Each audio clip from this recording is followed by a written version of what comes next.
And these are some of the things that I'll be looking for. Take your sandpaper and you need to sand the whole thing down, all the decorative edges everywhere. I'm going to use my hands and feel, is anything rough? If it's rough, it needs to be sanded again, especially under here where people miss a lot. The decorative edges around the drawers, are the faces all sanded? Have you puttied all the holes, including the ones in the back of the door when I was shaping it? I'm going to feel the base trim. Have you rounded anything? Now right here on mine, there's a little burn here that I still need to sand out and some putty here where the face frame didn't quite come in tight to the base. Does it wobble a lot? Mine's pretty straight, but if it wobbles a lot, we can cut a little bit off and make it even. The edge of the doors, have those been sanded? Now the last part is the sharp corners. Right here is very sharp. Lacquer does not stick to a sharp corner. It will just crack off over time. Take a piece of sandpaper and go 2 or 3 times, and now it's round.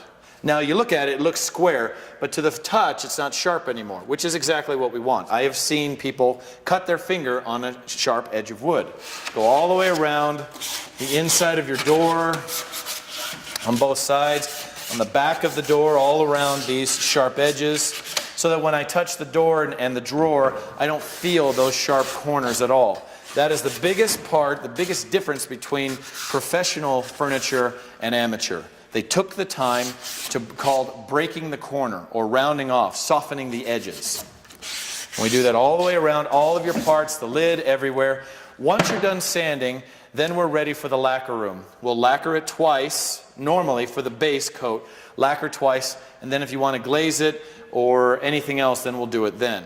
If you're going to stain your project, that has to be done first, before lacquer, which I'll demonstrate in the next part. Once I've looked at your nightstands and approved your sanding job, we bring it in here into the lacquer room.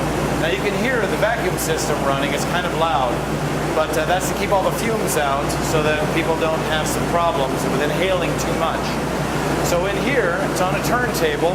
I'll probably be finishing it for you unless it's an advanced class, but for the beginners I typically do it. Now if you're not going to stain, we're going to lacquer twice. I just wanted to show you how it's done, and then we'll move on to coloring it with glaze.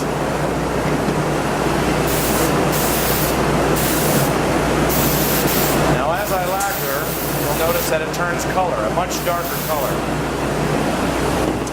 The lacquer is clear, but it darkens everything.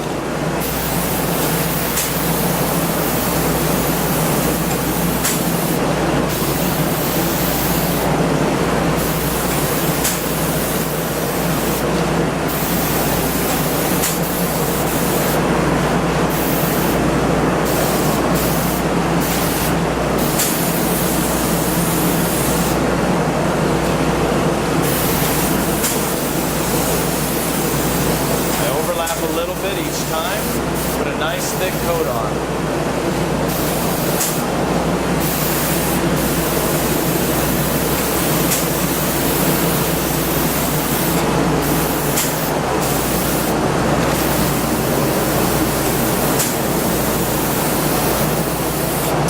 And that's it.